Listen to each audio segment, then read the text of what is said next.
Olá, meus irmãos e irmãs de Ideal Espírita, vocês amigos e amigas que nos acompanham aqui na página Estação da Luz Espírita, muitíssimo obrigado mesmo pela sua companhia. A nossa página Estação da Luz Espírita não tem fins lucrativos, o objetivo é a divulgação da doutrina espírita. E é por isso que nós reunimos aqui esta sede de matérias espíritas para que possa atender às suas necessidades, estudo, lazer, pesquisa. Você encontra aqui na nossa página Estação da Luz Espírita os livros da codificação, obras suplementares, entrevistas, palestras e os programas da Web Rádio Estação da Luz de Natal e Web Rádio Cristo Consolador de São Paulo. Ou seja, um acervo que atenda às suas necessidades, sem fins lucrativos. O objetivo é a divulgação da doutrina espírita. E agora eu convido você para nos acompanhar na reprodução de mais esse trabalho imperdível. Muito obrigado mesmo pela sua companhia e vamos juntos!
Os Espíritos do Senhor, que são as virtudes dos céus, como um imenso exército que se move desde que dele recebeu a ordem, espalham-se sobre toda a superfície da terra. Semelhantes às estrelas resplandecentes, eles vêm iluminar a estrada e abrir os olhos dos cegos. Eu vos digo, em verdade, são chegados os tempos em que todas as coisas devem ser restabelecidas no seu verdadeiro sentido, para dissipar as trevas, envergonhar os orgulhosos e glorificar os justos. As grandes vozes do céu ressoam como o som do clarim, e os coros dos anjos se reúnem. Homens, nós vos convidamos para o divino concerto. Que vossas mãos peguem a lira, que vossas vozes se unam, e que, em um hino sagrado, elas se propaguem e vibrem em toda a extensão do universo. Qual é o instrumento que Deus deu ao homem para penetrar no mundo invisível, e assim fazendo, trabalhar pelo bem de todos e pelo seu adiantamento moral? 30º Encontro Espírita sobre Mediunidade. Tema: Teoria das Manifestações Físicas. Segunda parte. Dia 25 de junho de 2023, das 8h30 às 13h. O encontro será presencial e online. Teremos evangelização infanto-juvenil para bebês, crianças e jovens. As inscrições serão na livraria do CELD. Assista também pelo YouTube, canais do CELD e parceiros de transmissão. Venham estudar conosco.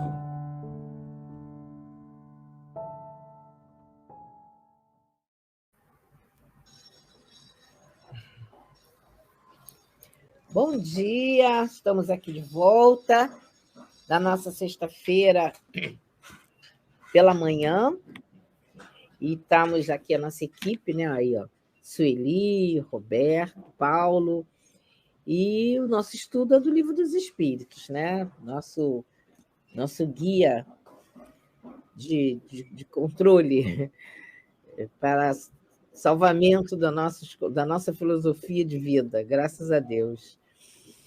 E é um livro que após o lançamento dele, a era do Espírito entrou na humanidade. Então já estava previsto por Jesus, já estava tudo, já é um plano divino, desculpa, o lançamento do Livro dos Espíritos. E nós estamos aqui para estudá-lo, tá? Então, mas antes vamos fazer uma leitura do Evangelho. Felipe, por favor, dê aí, por gentileza, que eu estou aqui com a danada de gripe. Tá bom. Capítulo 12, item 3. Capítulo 13, item 12. Eu sempre troco, mas deixa eu só verificar. O capítulo 13, item 12, tá? Por favor. Uma mensagem de São Vicente de Paula. Uma belíssima mensagem de São Vicente de Paula.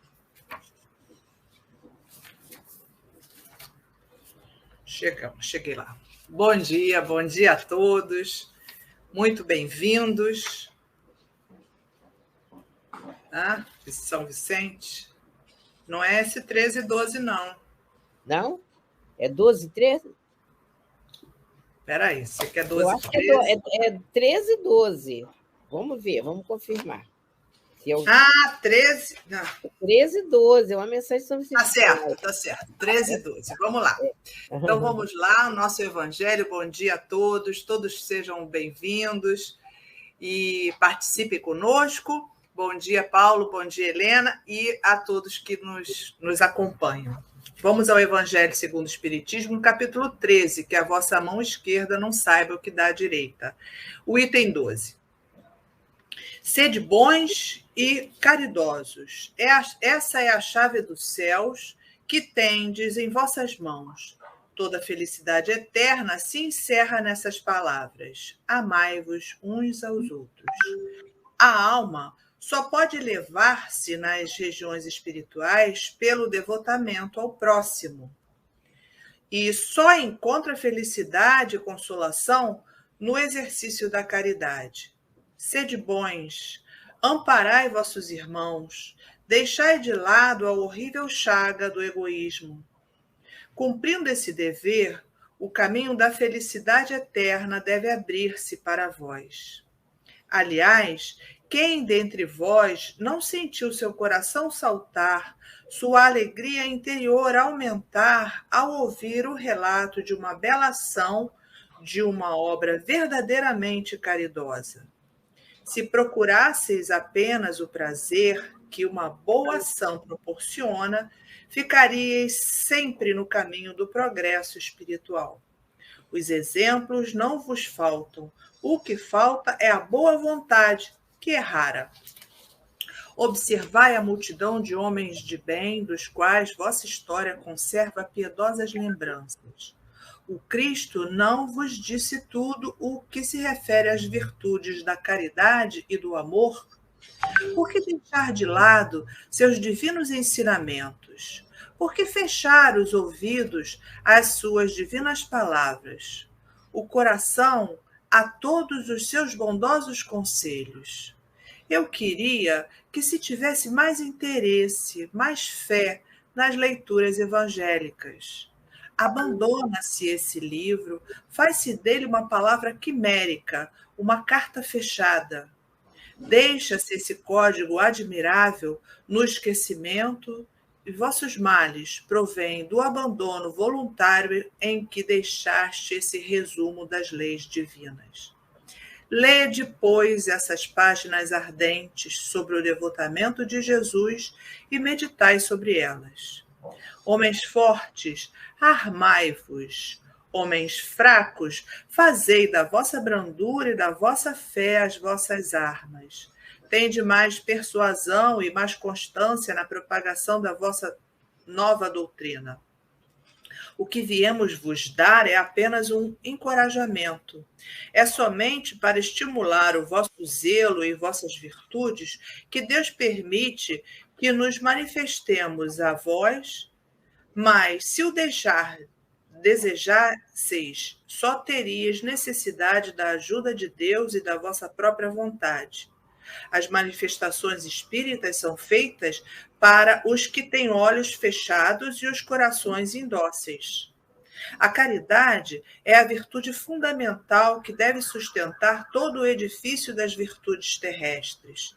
Sem ela, as outras virtudes não existem. Sem a caridade, não há esperança em uma sorte melhor. Não há interesse moral que nos guie. Sem a caridade, não há fé, porque a fé é um raio de luz que faz uma alma caridosa brilhar. Em todos os mundos, a caridade é a âncora eterna da salvação. É a mais pura emanação do Criador. É a própria virtude que ele dá à criatura. Como se poderia desconhecer essa suprema bondade? Qual seria o coração conhecedor dessa verdade bastante perverso para sufocar e expulsar esse sentimento tão divino? Qual seria o filho bastante mau para se revoltar contra essa doce carícia, a caridade?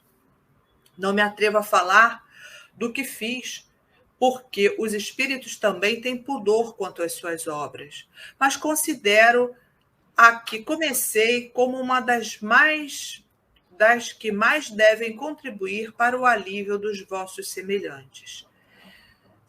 Vejo frequentemente os espíritos pedirem que lhes seja dado por missão continuar a minha tarefa. Eu os vejo, os meus ternos e queridos amigos, no seu piedoso e divino mistério. Eu os vejo praticar a virtude que vos recomendo com toda a alegria proporcionada por essa existência de sacrifícios e abnegação. É uma grande felicidade para mim ver quanto o seu caráter é nobre, quanto a sua missão é amada e docemente protegida. Homens de bem, de boa e forte vontade, uni-vos para continuar generosamente a obra de propagação da caridade. Encontrareis a recompensa dessa virtude no seu próprio exercício. Não há alegria espiritual que ela não proporcione desde a vida presente. Ficai unidos, amai-vos uns aos outros segundo os preceitos do Cristo. E assim seja. São Vicente de Paulo, Paris, 1858. Faz para a gente a prece, Paulo, por favor. Senhor Jesus, pedimos a Ti o amparo para este nosso momento de estudo e reflexão no Livro dos Espíritos. Pedimos, Senhor, que nos ajude, nos clareie as ideias, os pensamentos, para que possamos absorver o máximo possível da nossa capacidade, neste momento, das palavras dos Espíritos para Allan Kardec. Pedimos, Senhor, que abençoe os Espíritos que conduzem esse trabalho, aos Espíritos que conduzem a encarnação de cada um de nós que participamos do trabalho, e dos que vierem a usar esse estudo num outro momento, que possamos nós estarmos ligados a Ti e podermos nos sentirmos acolhidos pelo Teu amor. Que esse nosso momento de estudo transcorra na Tua paz, na Tua serenidade. Que assim seja, Senhor. Graças a Deus. Graças a Deus. Então vamos lá, né? Iniciar nosso estudo. Vamos lá. Nós estamos no capítulo A Alma. E é um capítulo grande, né? Ele fala bastante sobre alma em vários aspectos. Já analisamos a alma vista quando os espíritos nos asseveram sempre que esse termo alma vai servir para várias situações, e os espíritos nos falam, depende da sua interpretação que você quer colocar nesse termo, da alma. Mas aqui o que a gente resume, e os espíritos nos colocam nessa definição principal de alma, é o espírito que está encarnado. Não há diferença. Enquanto você está encarnado, o seu espírito vai se denominar alma. E quando está na erraticidade, aí ele vai se denominar espírito. Então, tem mesma definição, e ele vem abordando nas diferentes doutrinas. Já falamos na semana passada do materialismo, do panteísmo, do espiritualismo e o espiritismo, como é denominada, como é vista essa alma. E ele prossegue aqui ainda nesse tema sobre o tema alma. Nós estamos na questão 140, e aí esse ponto vai até a 146. Então, a gente ainda tem um caminho aí para definir algumas coisas que Kardec pergunta sobre esse tema para os espíritos e as suas devidas respostas. Porque nesse tempo era confuso essa proposta, devido às diferentes doutrinas, né? Como a gente já falou. Materialismo muito presente nessa época de Kardec, nessa época de construção do Livro dos Espíritos, e espiritualismo. Então, todas essas doutrinas estavam tão evidentes no momento que as ideias eram bastante diversas. E por isso ele teve essa preocupação de nos colocar uma definição tão precisa do que a gente denomina através do espiritismo do que seria alma. Ele segue aqui na questão 140. Eu vou ler aqui e a gente depois vai conversar sobre ela. Na questão 140, Kardec pergunta: que se deve pensar da teoria da alma subdividida e tantas partes quantos são os músculos, e presidindo assim a cada uma das funções do corpo. Então, ele está nessa fase aí, como a gente já falou, tem várias definições para o que seria a alma.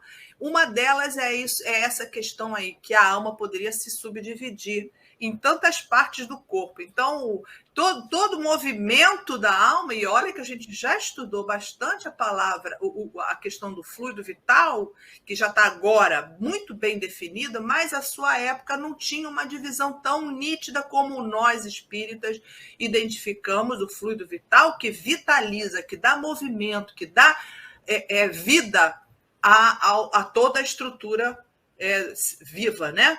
Então, o fluido vital é diferente de alma, né? Então, os espíritos nos falam. Isso também depende do sentido, como a gente falou, são vários sentidos, que se atribua à palavra alma. Tem razão se o entendem como fluido vital. Tá bom, ele aceita a definição, ele aceita várias definições se você justifica aquela questão. Se a entenderem como espírito encarnado, que é assim que nós entendemos, enquanto espíritas, enganam-se, quer dizer, que ele não vai dar origem. Se a alma é espírito encarnado, ela não está subdividida e não é parte de cada, como se fosse os músculos ou cada órgão do corpo, né? Já o dissemos, o espírito é indivisível. Ele transmite o movimento dos órgãos através do fluido intermediário, sem que para isso se divida. Na próxima questão, ele vai falar sobre o perispírito. Essa que é a dúvida das pessoas aí para identificar essa subdivisão, porque vê espírito aqui, espírito lá, que a gente já estudou, bicorporidade, já viu que o perispírito é moldável, então ele modifica de forma, então parece que eles estão em vários lugares. Ele se subdivide? Não, né? A gente já sabe que não, e aí a gente vai passar aí a palavra para vocês. Não, é isso mesmo, né? A gente... É um longo período de vidas, de existência, para a gente entender a questão da alma. Porque a nossa humanidade está estudando ainda a questão da matéria. Está estudando ainda a medicina espiritual, por exemplo, está muito ainda só pontual, né? Então, o estudo da alma, a gente ainda vai ter que saber, né? A alma é alguma coisa? A alma é matéria? Ou a alma não é matéria, mas a alma é alguma coisa que só não é definida com a matéria que a gente tem? Já sabemos que matéria, como a gente tem, não é. Né? O perispírito é matéria, mas é quintessenciada. Mas a alma não é nada? Já sabemos, por exemplo, que as capacidades, as habilidades que a gente tem é produto do espírito, não é o próprio espírito, é propriedade do espírito, não é o próprio espírito, né? Então, realmente, eu estou aqui pensando, né, que a gente tem tanto o André Luiz, traz muita coisa, mas primeiro eu estou querendo assim, sentir isso mesmo, né? Essa questão da alma, né? Você vê, se a gente parar para fechar os olhos sem olhar a matéria, a gente não sente idade, a gente não sente velhice, a gente não sente. Tem criança que você conversa com ela parece mais um adulto do que uma criança. Então, ainda tem muita coisa para a gente estar aprendendo, estudando e verificando. Então, a gente já vamos começar, né, Sueli? A partir daqui, a gente já vai começar, seja o tempo que for, a gente vai estar aqui refletindo sobre isso. Paulo, o teu sentimento em relação à alma?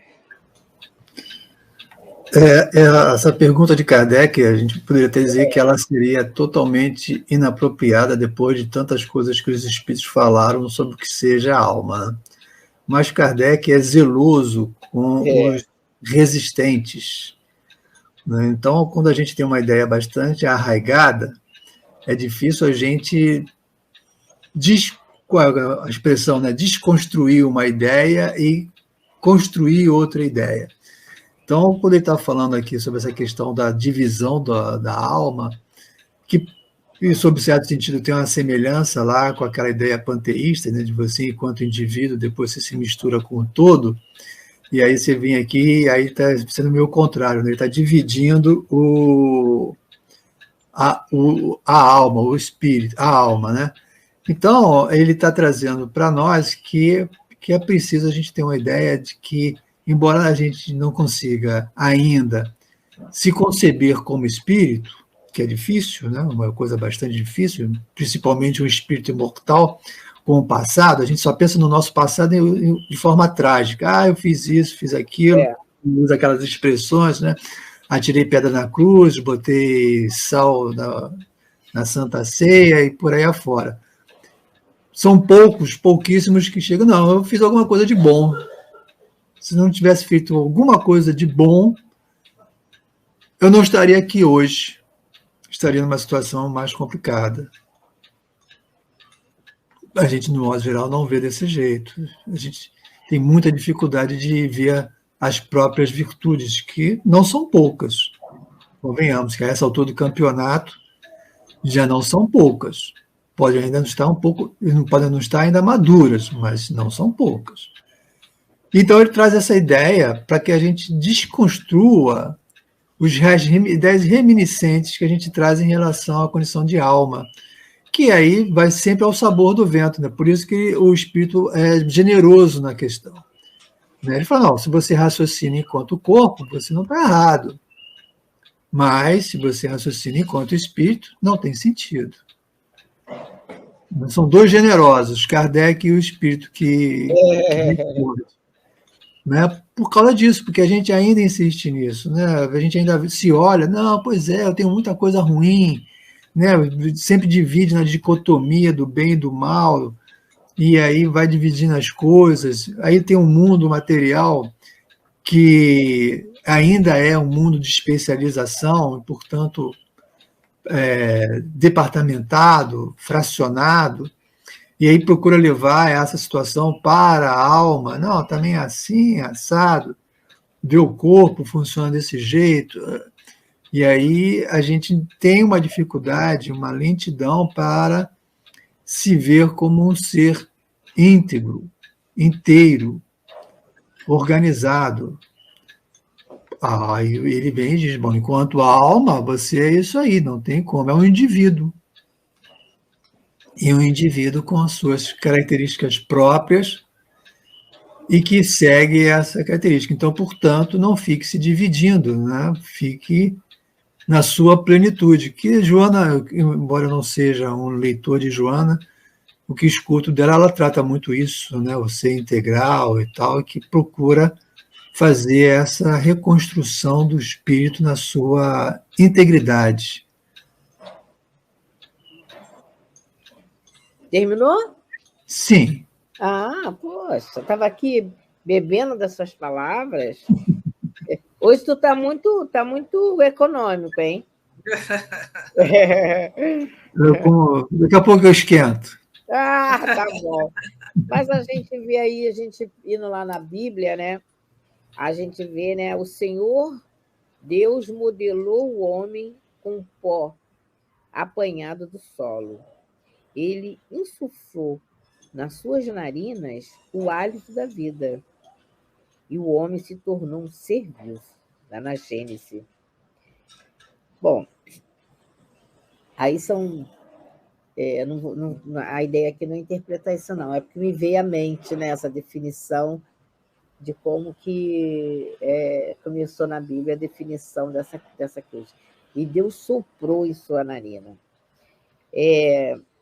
Não está muito distante, não em relação à alma em si, mas a gente, na verdade, esse fluido cósmico universal, não vou estudar o fluido cósmico universal, não, só vou fazer um paralelo rápido, que é definido como hálito divino.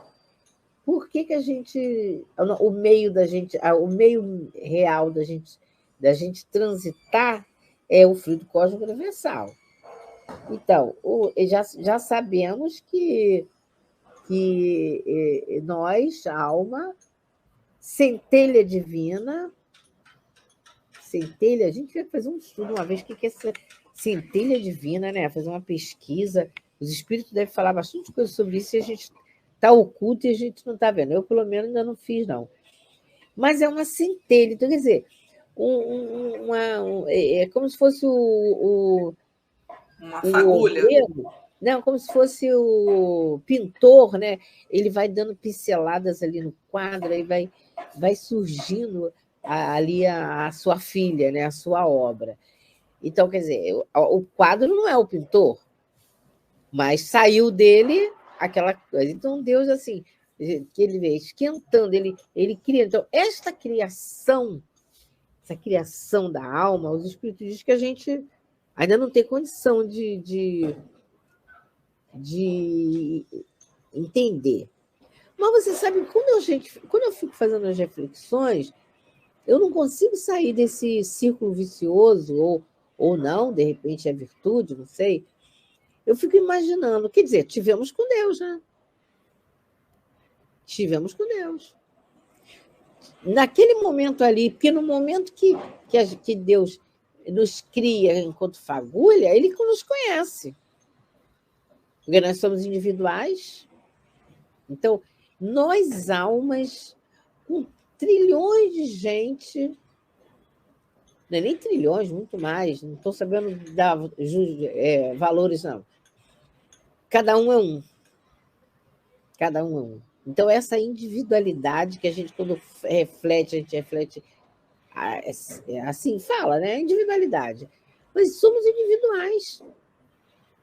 Fomos criados, eles sabendo que nós, como seria a nossa personalidade.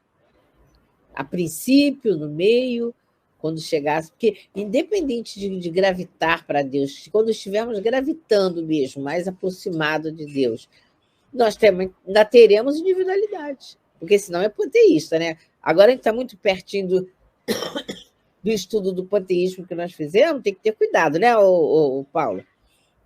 Até como fala, porque se a gente cultivar a ideia de que vai voltar para Deus, é a ideia panteísta, e não é a ideia espírita. A ideia espírita é vamos gravitar em torno de Deus.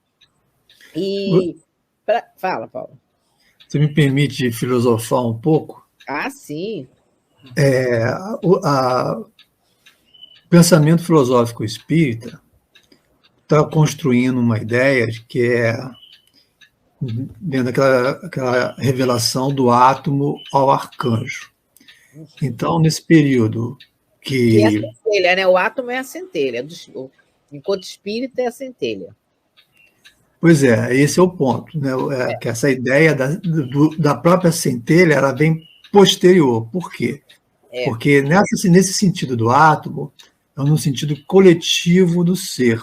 O ser ainda não tem a sua individualidade. Então, ele está ali, que seria com uma certa dificuldade que a gente tem de entender esse período mineral, mas não é o ser em si, mas é, digamos, a projeção do ser, que ele vai se aglutinando, se estruturando, e depois vai passando pelos outros reinos, que passa para ter uma estrutura mais sofisticada, com a questão da força vital, das sensações, vai, para depois ter um exercício de inteligência rudimentar e desabrocha como indivíduo, como espírito. E aí, nesse momento, ele ganha a razão. E aí, nesse momento, ele tem, digamos, esse contato, que não é o contato com os espíritos já evoluídos, puros espíritos, mas o contato com o que os próprios espíritos dizem com a ideia de Deus. E aí caminha em direção a Deus, que para nós ainda é um movimento concreto, né? Caminhar em direção a Deus. Mas o grande mistério, pelo menos para mim, é como eu vou falar com Deus se Deus não está aqui. Não, mas não é falar com Deus. Sim, mas é você ter a expressão. Sim, mas é no sentido da expressão de você ser expressão de Deus, como Jesus falava, eu e o Pai somos um. Aí já é Messias. Sim, mas aí é esse patamar de contato que me é fascinante, porque aí sim, aí vejo a questão da mediunidade, né? Dizem que Jesus era o médium de Deus. Uhum. Então, esse exercício da mediunidade que a gente faz hoje, né, que é ter contato com alguém, sem ter a visibilidade desse alguém, sem ter esse alguém de forma concreta e sim perceptiva, sensorial ou emocional, caminha para isso. Então, a nossa trajetória, no sentido contrário, ela é fascinante porque, pela revelação dos espíritos, dois elementos, espírito e matéria, o espírito tem que se localizar no momento desse. Mas que momento é esse? É anterior ou conjunto? Quer dizer, Deus cria o universo simultaneamente espíritos e matéria. Ou tem um primeiro momento, como os espíritos colocam, né, o fluido cósmico entre os dois. Acho que esse elo entre os dois, a gente tem que se desmaterializar bastante para poder deslumbrar esse sentido intermeio do fluido universal. Mas é justamente essa é a nossa proposta, a proposta divina. A gente ia adquirindo. Quando fala, a gente não tem sentidos, pode dar a impressão, eu não sei, pode ser que vocês não, mas a gente precisa só entender, para quem precisa, né? Que a gente vai muito aquela coisa do sentido físico, tudo que a pessoa pensa. Então, quem morrer vai ver Deus. Porque muitas religiões dizem isso. Morrer você vai ver Deus, porque aí você não tem mais só o sentido físico, tem outro sentido. Mas não é nesse sentido, não é nesse sentido. É no sentido de adquirir a aquisição de sentidos. Agora, para ver Deus, não é só perder sentido físico e ganhar sentido espiritual. É desenvolver o sentido espiritual. Então, eu também estou filosofando, né? Eu estou pensando, não estou colocando como certo. Quem sou eu para isso? Até porque eu não estou com referência, por isso que eu vou te falar com referência na mão. Mas tem hora que hoje, por exemplo, eu não estou a fim de referência nenhuma, eu estou pensando, gosto de pensar também.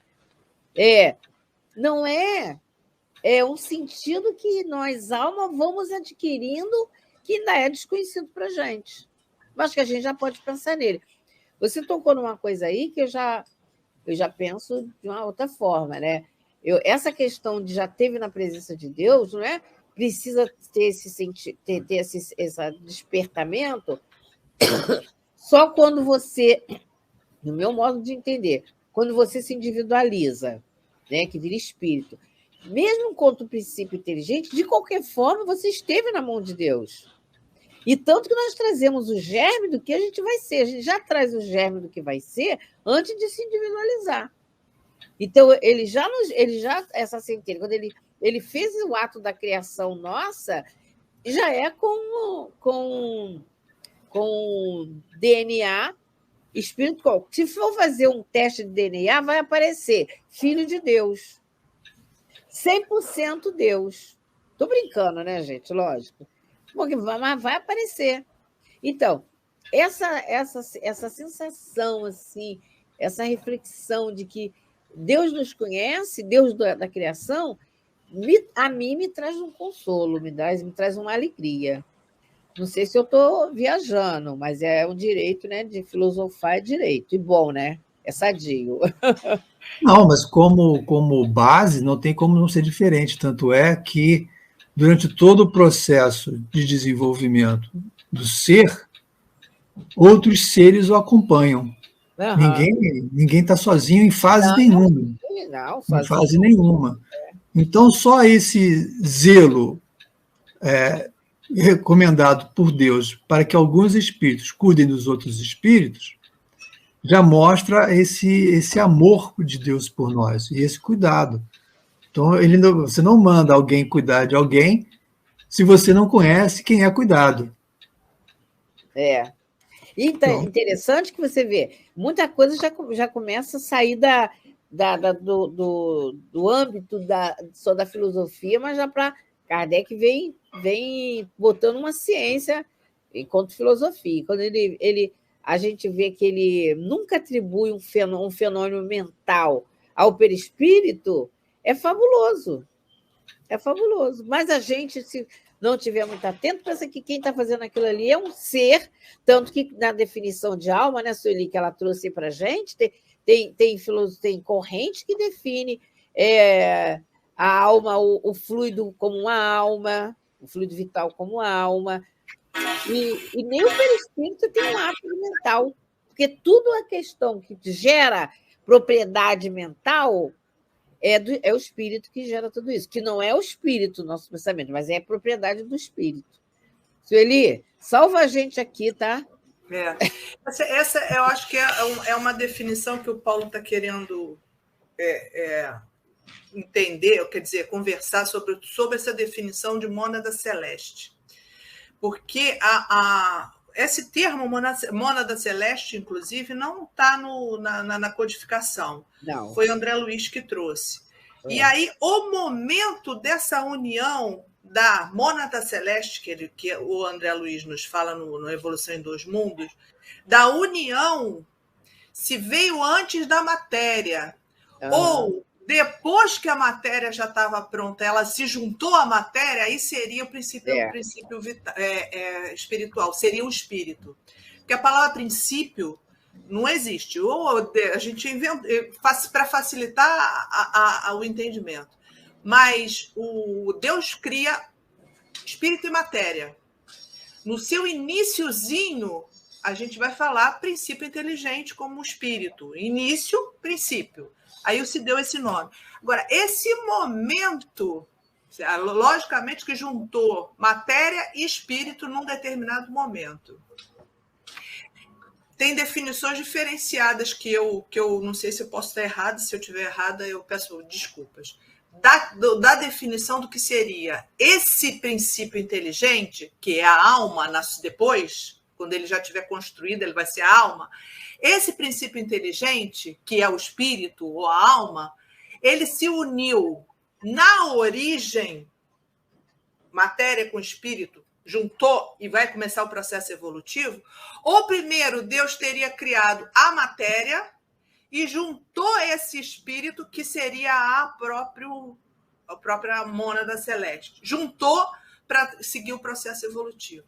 Esse momento, eu ainda não achei assim uma definição que me confirmasse. Alguns livros me falam a mônada celeste é o espírito. que se juntou com a matéria. Então, a matéria já estava pronta, já tinha feito, né? Então, outros nos falam, a mônada celeste sai da mão do Criador já pronto, espírito e matéria. E aí entra no processo evolutivo. Então, eu acho que é desse ponto aí que o Paulo... Não sei se é isso mesmo que o Paulo estava querendo colocar. Que ponto, em que momento no espírito, que a gente está falando do espírito, né? Em que momento essa alma ou esse espírito entra junto com a matéria? Depois, um pouquinho, que a matéria já estava um pouquinho mais preparada, certamente a matéria e o espírito, elas saíram da mão do Criador. Nós somos da fonte do Criador. Óbvio, isso aí não tem algum momento certo.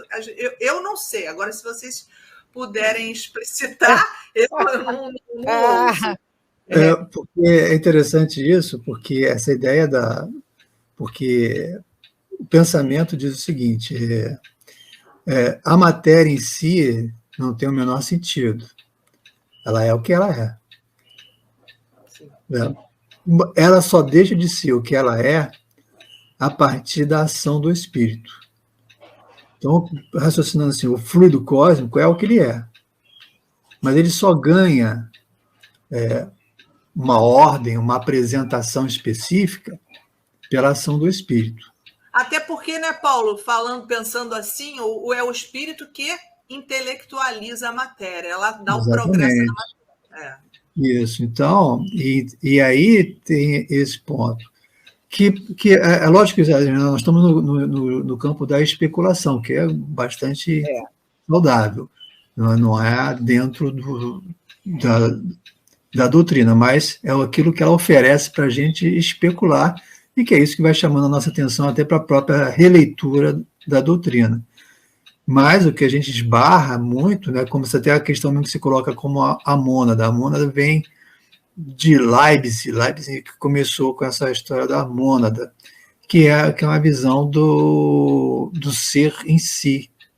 Então você vai ter, que coloca como mônada celeste, eu não sei em que sentido se coloca isso na doutrina, porque a mônada é o sentido do elemento, da substância, né? Então você tem a substância material e a substância espiritual, e que elas existem por si mesmas, né? Que é como a própria apresentação da doutrina, né? Existe o material e existe o espiritual, tudo criação de Deus.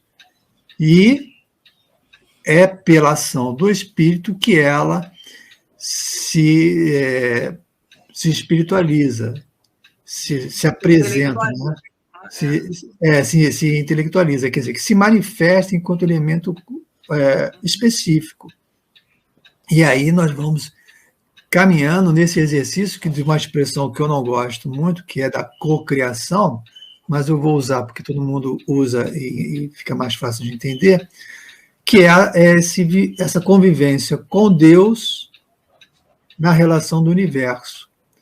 E que muitas das vezes a gente acha que, como nós estamos ainda no planeta de prova e expiação, nós não temos essa ação co-criadora. A gente tem, num limite que temos por nós mesmos. Daí a preocupação dos espíritos em mudar a nossa forma de pensamento. Porque quando nós temos uma forma de pensamento, não digo nem de ação, estou dizendo de pensamento, forma de pensamento contrária à lei, nós não agimos no universo. Porque o Deus infinitamente bom cria algo bom.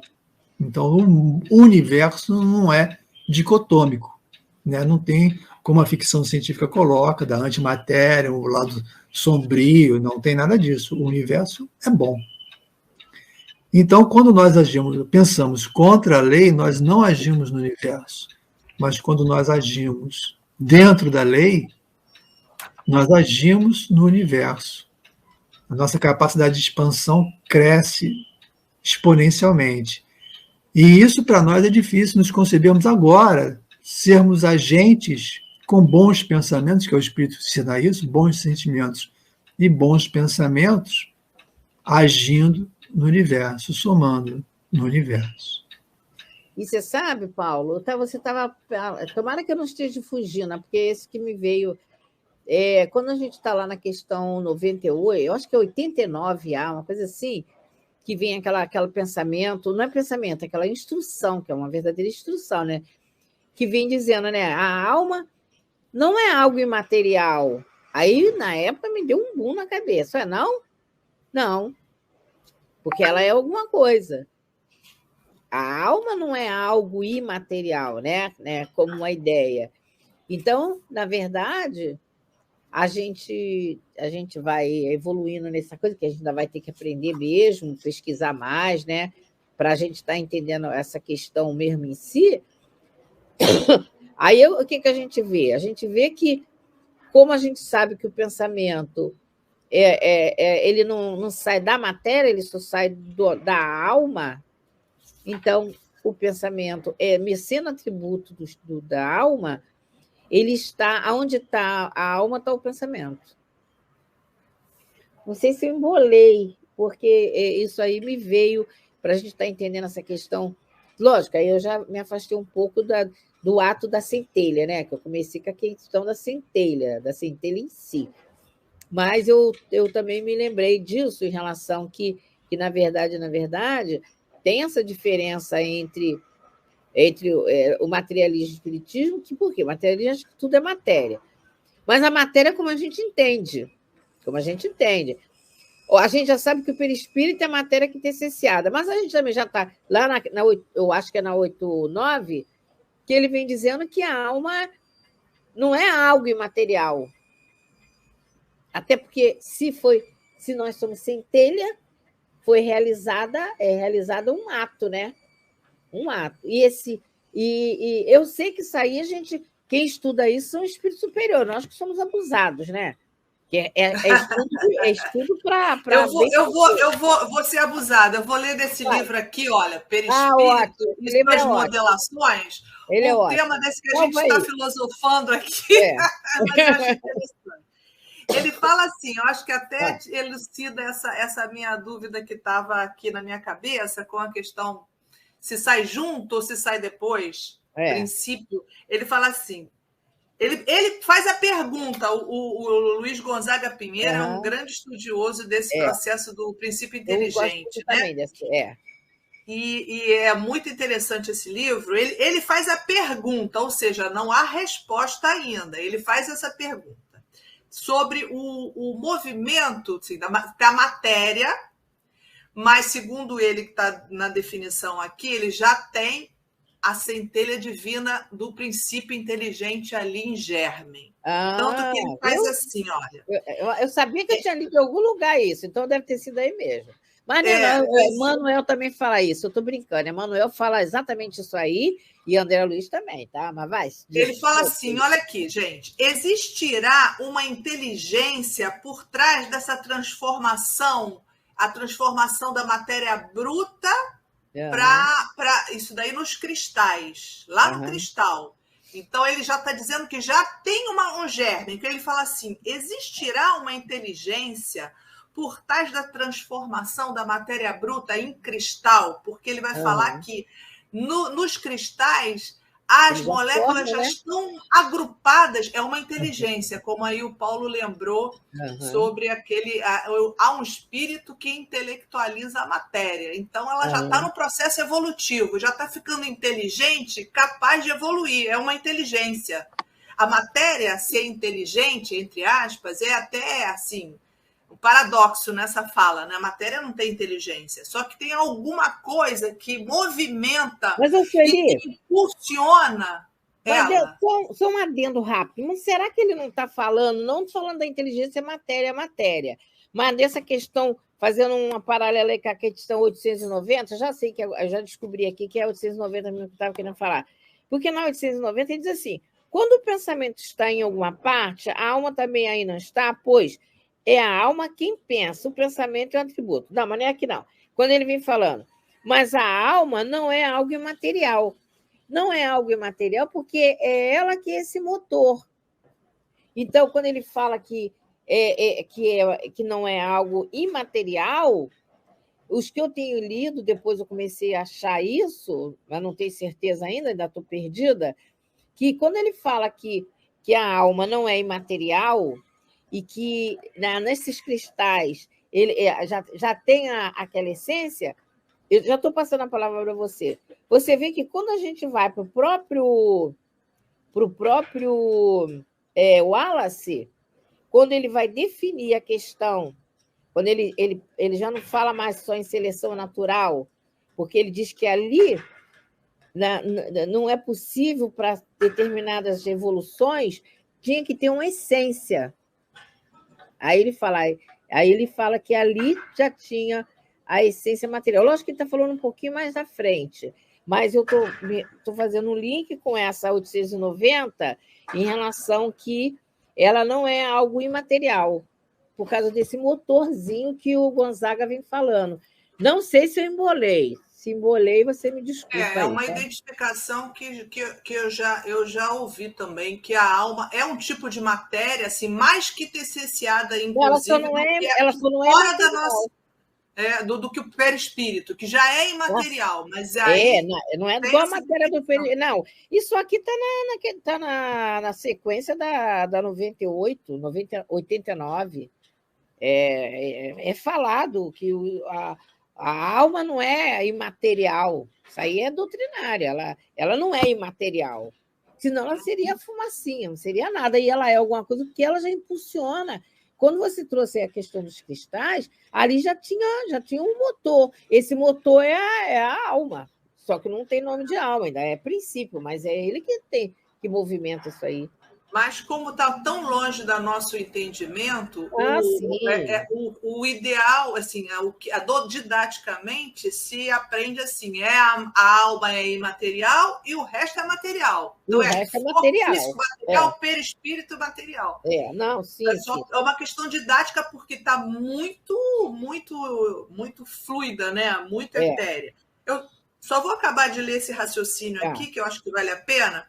Existirá isso na transformação da matéria bruta, sem forma ainda, uma pedra sem forma ainda, para um cristal que já tem uma formas, ângulos. Quando você olha um diamante e você olha um carvão, carvão mineral, não carvão de árvore, estou falando de carvão mineral, é o mesmo material químico, é carbono. Mas a estrutura molecular do carvão mineral é carbono, mas todo desagregado, e por isso ele tem aquela forma assim, de uma pedra preta.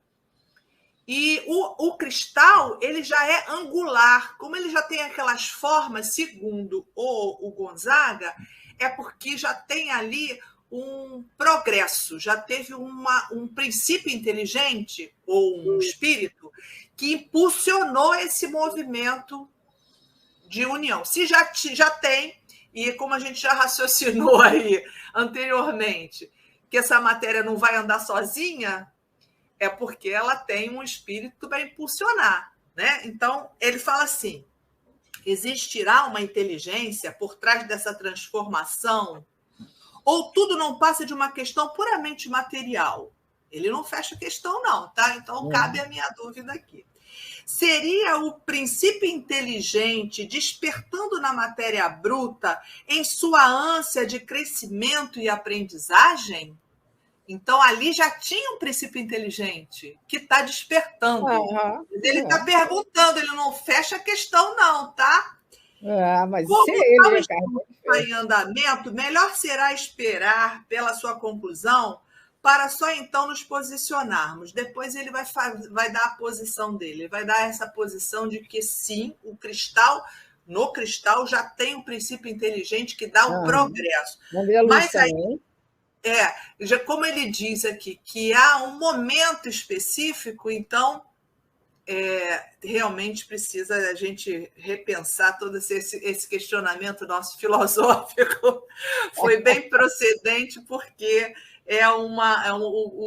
um princípio inteligente. Ele fala assim, chamaremos de esboço perispirítico nesse estágio de evolução que ora se elabora de corpo astral uma vez que, segundo as obras de Allan Kardec, traduzindo os ensinamentos dos espíritos, o termo perispírito se aplica somente a humanos. A modelação da matéria através dos cristais seria, portanto, a primeira lição de plasticidade do princípio inteligente. Então, é bem interessante que o primeiro movimento que ele coloca aqui, de transformação do princípio inteligente, seria no cristal. A partir daí, ele vai se evoluindo, né? Os cristais tomariam, então, diferentes formatos. E após milênios de exercício para o domínio das formas geométricas, o princípio inteligente viria aliar-se com a energia vital para vivificar a matéria, iniciando o primeiro ciclo dos seres vivos, os vegetais. Então é isso. Chega até cansar. Chega até cansar. Porque você vê, esses elementos mentais que só o espírito produz, elemento mental só o espírito produz. Mas você vê, na hora que você vai elaborando elementos mentais, surge emoção, surge sentimento, é uma série de forças que começou a se desenvolver para ganhar plasticidade, como Leon Denis também fala isso, nos cristais. Mas a gente estava falando até antes dele, né, o Paulo? A gente estava lá, ainda tem essa questão, assim, antes mesmo, na saída, ali, no ato que é criado por Deus, né? Pois é, pegando esse raciocínio do livro da Sueli, né, estão fazendo um caminho contrário, né? O espírito é a razão e sentimento. Em princípio inteligente, como está lá no livro dos Espíritos e no Evangelho, é o instinto, uma inteligência rudimentar ainda na sua construção. Se continuarmos caminhando ainda nesse processo de regressão, nós vamos nos esbarrar nas leis químicas, que eu não sou um conhecedor disso, mas a gente vai pegar lá vários elementos químicos que se associam para configurar um elemento. Então, nesse momento, o que faz essa associação? É uma inteligência. Se é a inteligência do próprio princípio inteligente, ou se é uma contribuição de espíritos externos, né, fora desse processo acompanhante, são outros 500 réis, que, na minha especulação, não é tão atrevida assim a ponto de ir, mas levanto essa questão para a nossa reflexão. Mas mostra, né, porque, na verdade, o que a gente tem é a nossa referência material. E quando até mesmo essa expressão de inteligência, a nossa inteligência é mais voltada para o físico, para o corpo, para o agente encarnado. Eu preciso me lembrar de como eu era desencarnado para ver qual a inteligência que eu tinha nessa situação, que acredito que seja algo bem diferente, não sei se maior ou menor, né? Mas a gente tem que procurar estender esse sentido, esses conceitos de enquanto encarnado para uma situação de espírito imortal. E de espírito imortal para as circunstâncias do universo. O que aglutina uma galáxia? A gente entende que são as mesmas leis que aglutinam uma molécula, que fazem lá as estruturas do átomo, com seus elementos orbitais e seus núcleos. Então, temos aí uma lei que vai, por conta própria, aproximando, digamos, mantendo aí na ideia do raciocínio da química, os elementos, que se colocarmos enquanto questões morais, que vão aglutinando os seres, com as suas ideias próximas, com seus pensamentos afins. Por isso que a gente consegue viver, por mais que diga que não, mas a gente consegue viver num ambiente como esse que nós estamos vivendo no planeta, de prova e expiação. Por quê? Porque nós temos os nossos semelhantes, nós temos os nossos afins. E isso nos conforta, mesmo que isso nos cause algum desconforto, isso nos conforta, porque estamos entre pares. Às vezes Hoje já nem tanto, mas antigamente tinha muito disso. O elemento bondoso era incomodativo, causava desconforto em algumas pessoas, porque ele tinha uma característica que não era própria do planeta. Hoje, você esbarrar com pessoas bondosas já não causa tanta discrepância. Em algumas pessoas ainda causa, mas a grosso modo, na maioria, já não causa isso. Pelo contrário, é até incentivado e tem uma atitude respeitosa. Não é tratado como um bobo, um fraco. Então, a tendência nossa é justamente caminhar desse jeito. Então, mostra para nós que nós acabamos refletindo esse movimento químico mesmo, né? De nos aglutinarmos, de nos aproximarmos entre elementos que são familiares a nós. E agora, seguindo os bons conselhos de Kardec, o que a gente está fazendo? Nos aproximando dos bons espíritos. E, naturalmente, estamos nos afastando daquilo que não nos é confortável. Então, dentro dessa dinâmica, a gente vai vendo de uma forma lá atrás, que não tem tanto o bem e o mal, mas tem um caminho evolutivo do ser, na sua estruturação, na sua formação, é essa organização que vai desembocar, ou melhor, como alguns espíritos gostam, desabrochar no espírito. E sobre a questão do perispírito, só para dar um adentrozinho aí, Instruções dos Espíritos, se não me engano, volume 2, Baltazar trata dessa fase de princípio inteligente para espírito, e que ele coloca essa questão de que princípio inteligente, de fato, não tem um perispírito. Tem algo correspondente ao perispírito no princípio inteligente, que ele não se atreveu a dar o nome. É como os espíritos também não fizeram isso, e Kardec que deu, né?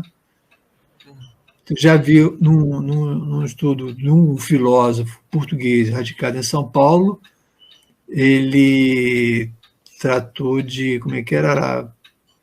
Perigênese, se não me engano, o nome que ele deu.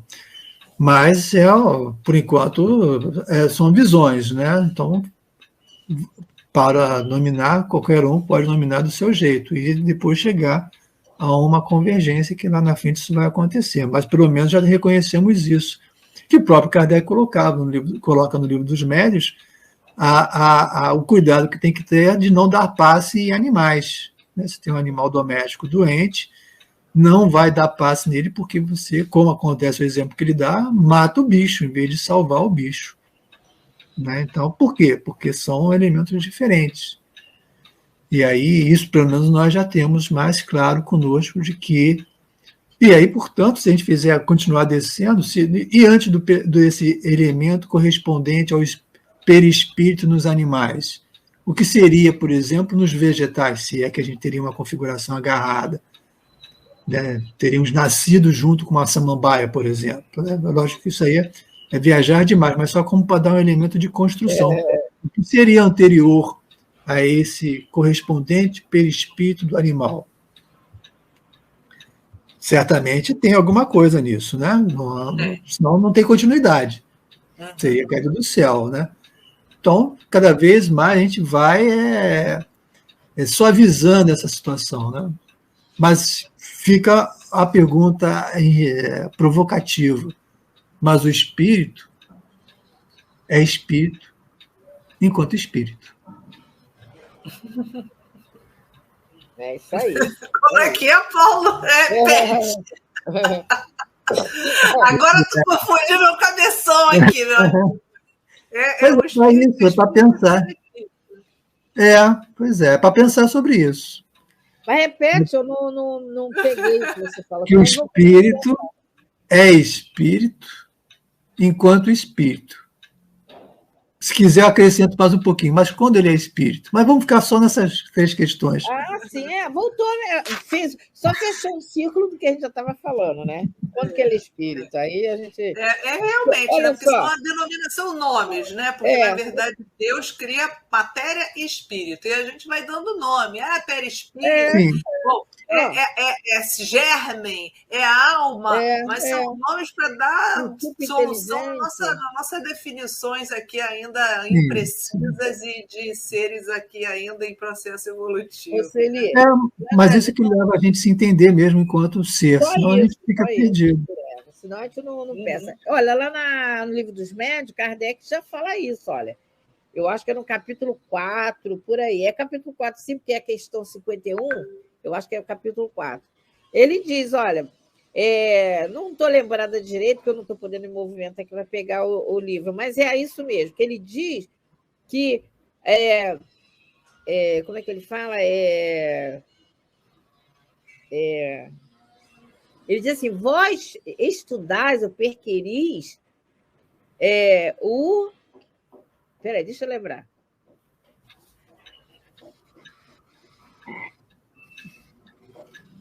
Ele fala assim, vós pesquisais o perispírito, né?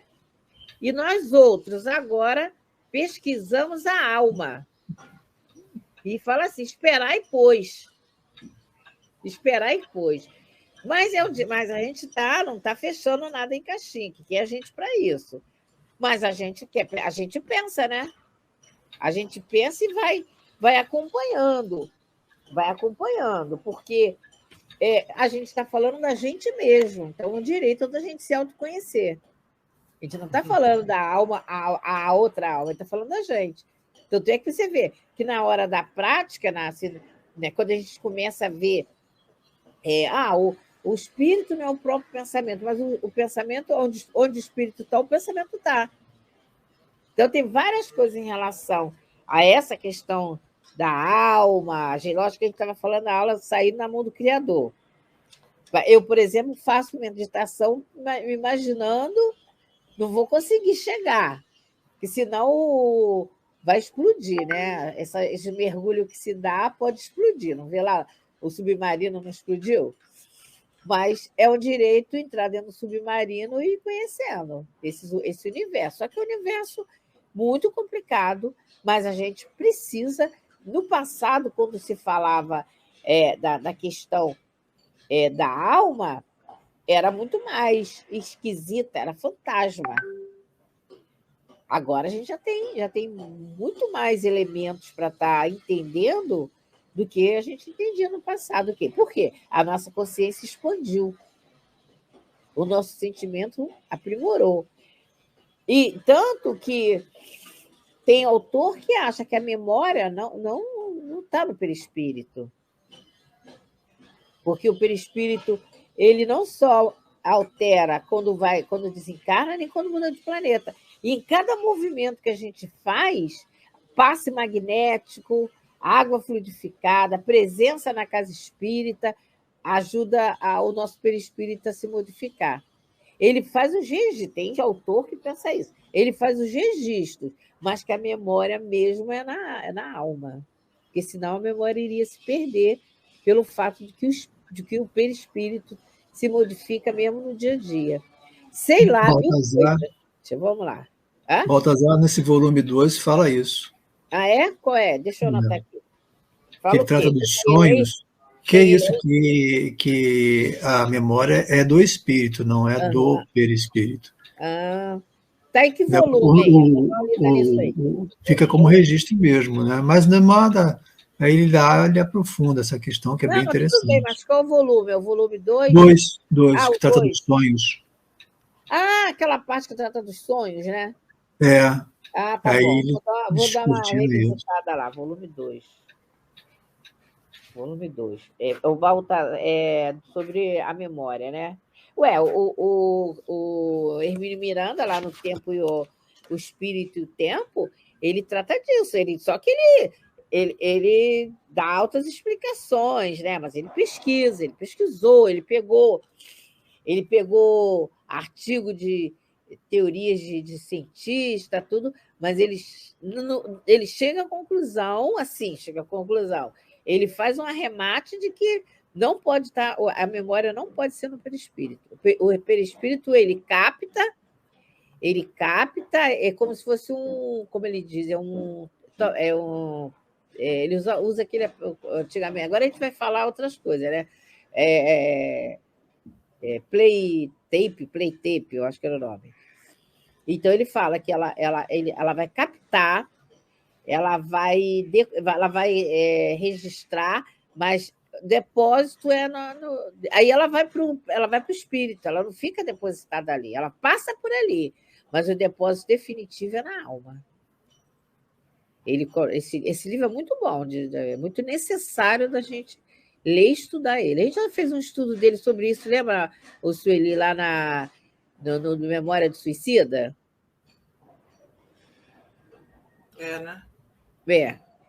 Lembra disso? O videotape, né? Videotape videotape, ele coloca como videotape, mas que o depósito definitivo é na alma. Eu vou dar uma revisitada aqui no Baltazar para ver isso aí, tá? É isso.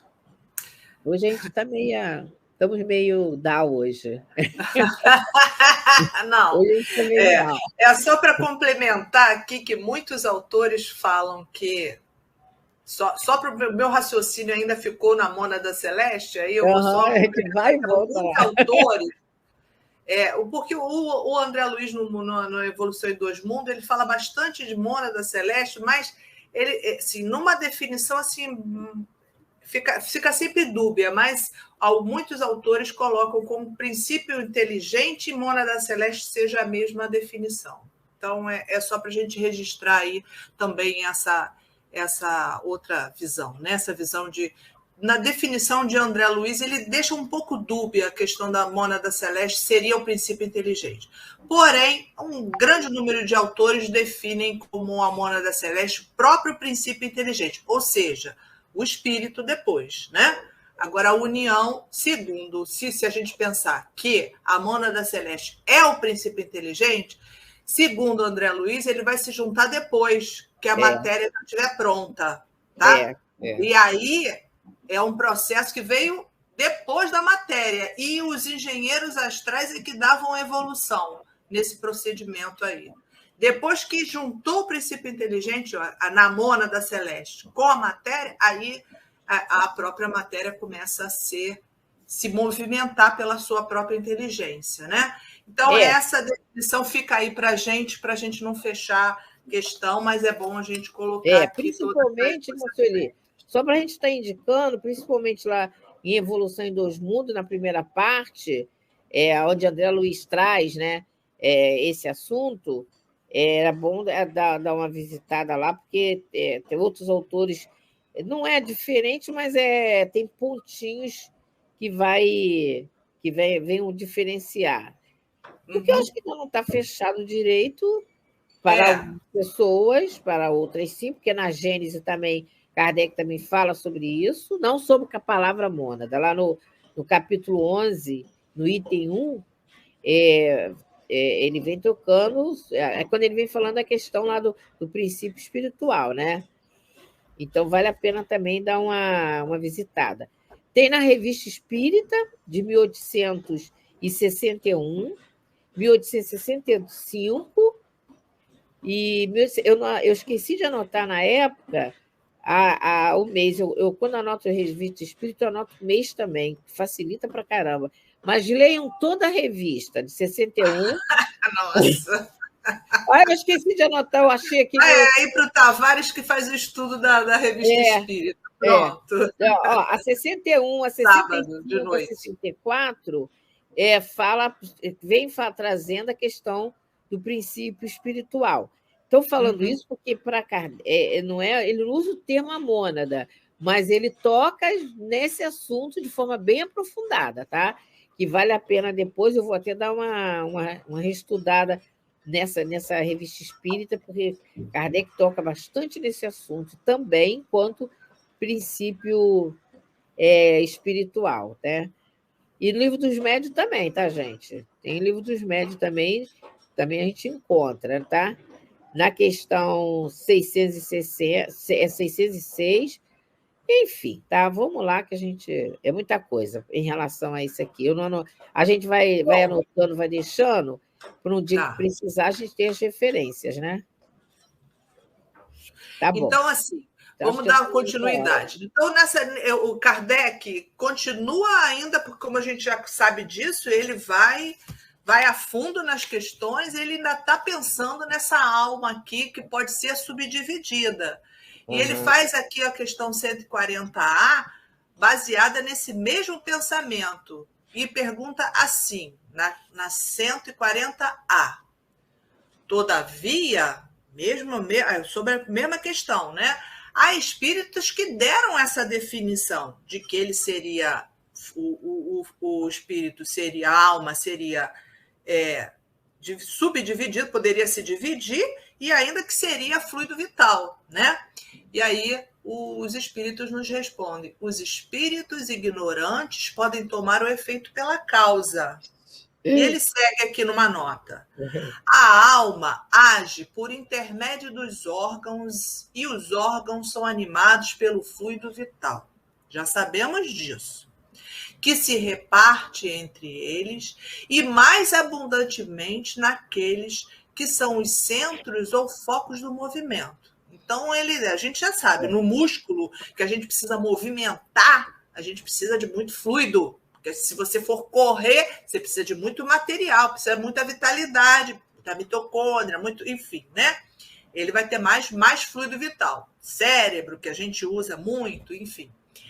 Porém, essa explicação não pode convir à alma, considerada como sendo um espírito que habita o corpo durante a vida e o deixa por ocasião da morte. Então, ele só está ratificando o nosso pensamento aqui, que a alma não se subdivide e que não é cada órgão, né? Os órgãos não é fluido vital. Então, o fluido vital é que vai animar os órgãos. E não é a alma, né? A alma, ela vai fazer o comando, né? O comando de tudo, até o comando do próprio cérebro, é a própria alma que vai comandar. Só ratificando todo o nosso pensamento. Principalmente o cérebro, né? Vai, segue aí. Não ouvi. Nada, segue. Então, acho que a gente pode passar para outra, porque isso aí já é ratificado o que a gente pensou. Só vamos ver aqui que Miramês fala sobre essa questão aí, só para novamente a gente concluir esse mesmo pensamento. Os antigos videntes achavam que a alma se dividia por tomar o efeito pela causa. Essa que é a questão que ali o espírito respondeu. É efeito, não é a causa. Ao verem o espírito tomando formas diferentes e até se dividindo quando conveniente, propuseram a teoria da divisibilidade da alma, dizendo que essa tomava corpos inferiores na escala dos próprios animais. Tomava o perispírito ou mesmo o fluido vital por espírito. Agora que se conhece a função do perispírito e, por conseguinte, do fluido universal, que ativa nos homens os órgãos, retiram-se as dúvidas, compreendendo que espírito é imortal e que a vida pode continuar em toda parte. Então, aqui só Miramês dando prosseguimento nessa questão aí que os espíritos viam perispírito, não é isso? A gente já tem... Ui, desculpa, eu mexi aqui. Repetindo aqui. Ai, fui lá para frente. Ah, Senhor, desculpa aí. Fala aí vocês que eu vou voltar lá, que eu mexi aqui e o cabeção falhou. Paulo, avança aí, Paulo.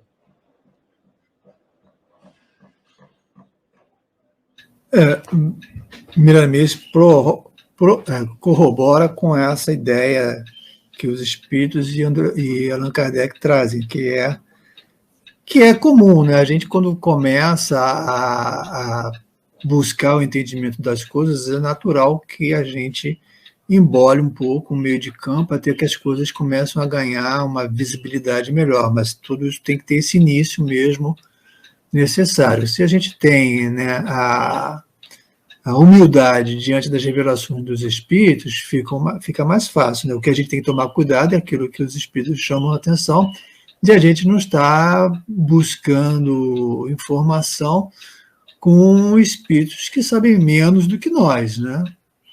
Nem tudo que vem do espírito vem de Deus, como já dizia São João. Então a gente tem que ficar atento a essas questões e realmente ter essa serenidade de buscar o conhecimento. E aí ele traz isso, que era uma tendência mesmo da época, de antigamente mesmo, diante das manifestações, acha isso, né? Até hoje a gente tem essa questão da alma gêmea, da metade da moeda, duas faces da moeda, metade da laranja. A gente ainda tem esses pensamentos aí perdurando em nós, né? E tem gente que ainda busca, né, a sua alma gêmea, esse tipo de situação. Ou a sua cara metade, esse tipo de pensamento, que é uma interpretação dessa divisão. É o mesmo espírito dividido em dois seres, o que não tem grande... Não sobreviveu, né? Não sobrevive mais hoje em dia com o que a gente já tem de conhecimento. Mas não quer dizer que todos nós já tenhamos esse raciocínio conosco. Então é natural que isso ainda aconteça, mas a tendência da gente mesmo é chegar a esse raciocínio dos espíritos, da unidade do espírito, que não vai mesmo na esquizofrenia, o espírito continua único, embora a sua cabeça esteja fragmentada, mas ele continua e ele busca essa unidade. É interessante também isso, que ele faz o esforço de se organizar na sua unidade. É isso mesmo. Eu acho que está nessa hora, que eu também não quero puxar assunto. Estamos com 16 minutos. Ah, então eu olhei a hora errada aqui, tá bom.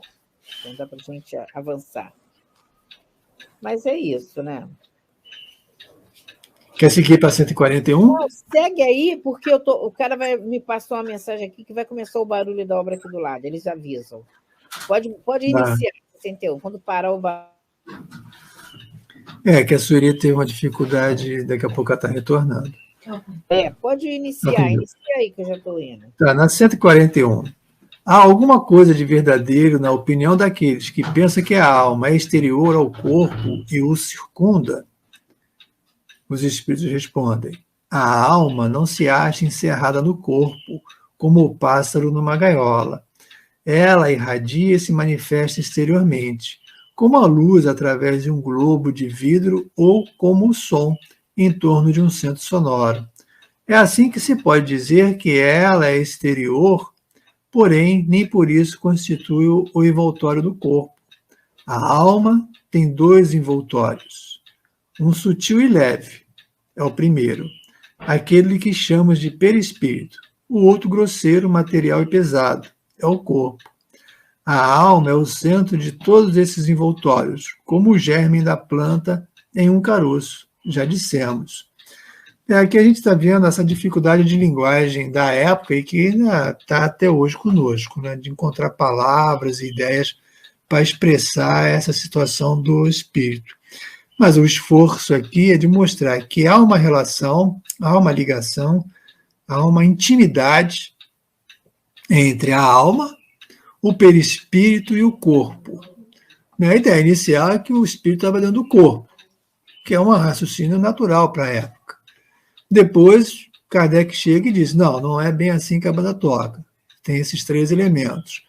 E a natureza natural de muitos de nós, fomos achar que o espírito estava no perispírito. Conforme a gente vai relendo a codificação, a gente vai vendo que não era bem isso que Kardec e os espíritos estavam falando. E aí nossa ideia vai se ampliando, dizendo, o espírito está em algum lugar. Em algum ponto ele está. Não sei qual, não sei onde eu estou, mas sei que estou. E daí vem o perispírito, que está localizado num ambiente bastante específico, no nosso caso aqui no planeta, e o corpo é resultado dessa vivência do perispírito no planeta. Como precisamos encarnar, encarnamos nesse próprio planeta. Então, o processo é esse, né? As descrições de André Luiz, quando falava lá dos espíritos andando, os espíritos encarnados andando no mundo espiritual, né, que ele via, né, que ele chamava de cordão de prata, ligando, saindo do perispírito do indivíduo e indo até o corpo dele, né, talvez com o olho mais apurado, talvez ele visse esse mesmo cordão de prata dos desencarnados indo em direção ao espírito, né, que seria do perispírito em direção ao espírito. Mas, como não tem relato sobre isso, nós ficamos no campo da especulação. Mas no sentido do perispírito para o corpo, a gente já tem essa revelação e, portanto, está consagrado. Então, não demonstra ter sido aleatório de um espírito, né? Então, tem essa configuração. Mas a gente agora já consegue entender, embora difícil de visualizar, de sistematizar, essa localização do espírito e em relação ao perispírito e ao corpo, né? E quando você, Helena, falou o espírito está onde o pensamento dele está, é na ideia da irradiação do pensamento, né?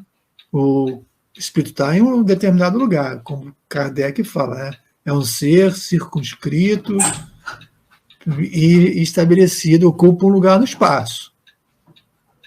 Mas onde ele está, onde o seu pensamento está, que é a ideia de que, aí usa até o exemplo do Sol, né? Onde está o Sol? O Sol está no lugar, mas ele não chega em vários outros pontos, né? No nosso caso aqui, no nosso sistema solar, em vários planetas, na sua distância e sua situação. Então, é a mesma coisa em relação ao espírito e o seu pensamento. Onde o meu espírito está hoje, está aqui onde eu estou. Se amanhã eu mudar o planeta, vamos estar caminhando juntos, né?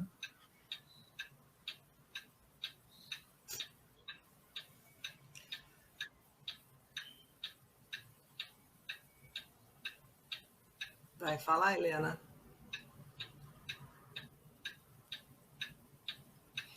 Está podendo falar, Helena? Você está fechada. Está fechado o seu áudio. Tinha caído rapidinho, voltei agora. Sueli, eu estou com dificuldade aqui por causa do barulho, tá? Tá bom. Então, assim, só para... Eu estou aqui, mas eu vou ficar silenciado, tá? Tá ok, tranquilo. Então, olha aqui, a alma, mais uma vez, não está circunscrita, não está presa aqui dentro do corpo. E pelo contrário, né?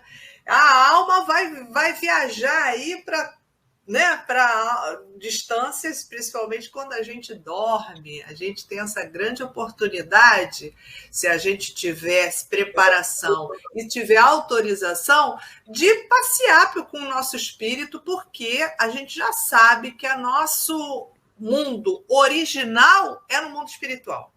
E a gente está aqui na Terra, no corpo físico, temporariamente.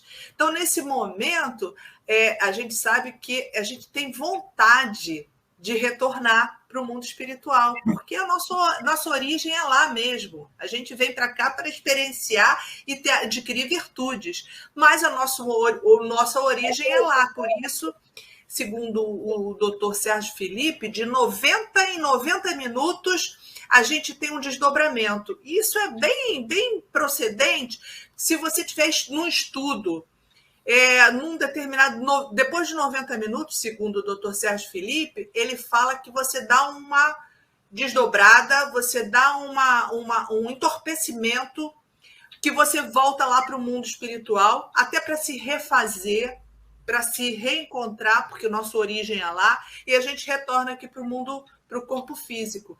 Então, lá no mundo espiritual, a gente pode se deslocar. Então, lá não está presa, meu espírito não está preso propriamente aqui. Quando eu estou no corpo, eu preciso que meu espírito esteja aqui. Mas, eventualmente, num desdobramento, num torpor, eu passo para o mundo espiritual e eu posso sair aqui desse corpo físico que não está preso, ele não está circunscrito. E ele irradia, né? Eu posso estar aqui e, de repente, meu espírito, se tiver essa capacidade de irradiação, eu estar vendo, né? em outra região. Então, certamente que ele não está preso. A alma não está presa no nosso corpo. Ela irradia, né? Sim. Só para a gente estar pensando, a gente não tem um espírito, né? Nós somos o espírito, né? Uhum.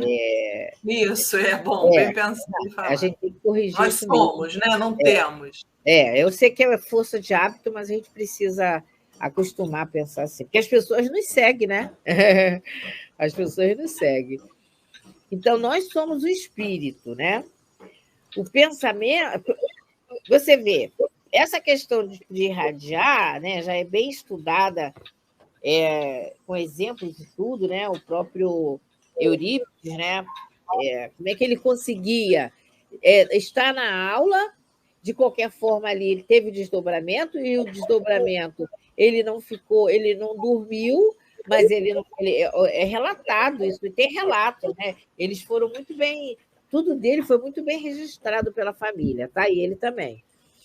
Então, ele é contado que ele não dormia, mas ele se encostava ou sentava, e os alunos falavam, o professor já foi. Ele instruía os alunos, que ele dava aula para os alunos dessas questões mediúnicas.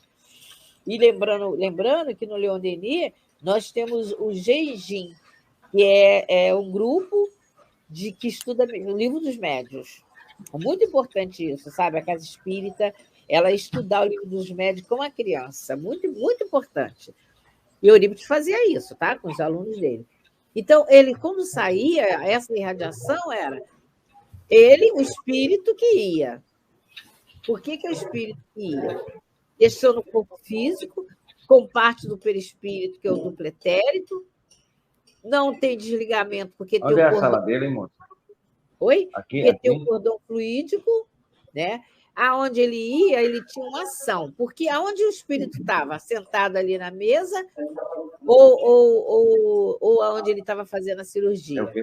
Lógico que era onde estava fazendo a cirurgia, porque é onde estava tendo uma ação mental. Estava tendo uma ação mental. Na mesa tinha um corpo físico com parte do perispírito sustentando a vida física. Então, lá ele estava fazendo, ali é bicorporidade, porque é uma materialização, só que é uma materialização ele é visto em 2 lugares diferentes, e ele estava fazendo uma ação inteligente, fazendo um parto, nada mais, nada menos do que fazendo um parto. Né? Então, tem vários relatos dessa questão da bicorporidade que aonde está o pensamento? Aonde o espírito está. Porque como é que ele irradia? Enquanto encarnado, para ele irradiar, ele precisa de ter o cordão fluídico. Na questão do sono, como a Sueli está trazendo aí, doutor Erma tem um estudo, esse doutor Erma, sabe, o Roberto? Paulo. Quando ele vai falando do sono, para a gente aprender é chamado que Kardec chama sono inteligente, está aí na questão 400. Helena, bom dia. Oi. É que nós já estamos a 5 minutos do tempo, já passando, e eu tenho um programa agora. Não, eu não sei, que a gente... desculpa. Então vamos para a prece, por favor, querida. Vamos sim. É que aquela hora a gente achou que tinha 15 minutos, né, Paulo? Devia estar atrasado. Eu não sabia que tinha que ser 55, estava com 10 de 10. Não tem problema não. Então tá, o Sueli, faz a prece para a gente, fechando. Ok. Então, agradecemos então aos espíritos que estiveram conosco, nosso anjo guardião. Muita gratidão a Jesus, a gratidão a Kardec e os espíritos que os auxiliaram para trazer grandes revelações que nos auxiliam a nossa caminhada, o Livro dos Espíritos. Hoje, então, agradecemos a todos esses espíritos, que a gente possa sempre contar com cada um deles para continuar nossa jornada evolutiva com maior conhecimento, com maior apoio, com maior segurança. Que, sabendo que somos espíritos imortais, a gente possa utilizar de todos esses conhecimentos para nos apropriarmos das verdades espirituais e assim prosseguirmos no caminho da paz, do amor, da justiça, e que a gente possa sempre ter certeza que esses espíritos nos acompanham, sempre nos intuindo e nos amparando durante toda essa jornada. Que Jesus nos ampare sempre e, acima de tudo, que Deus esteja conosco, vibrando no nosso coração. Graças a Deus.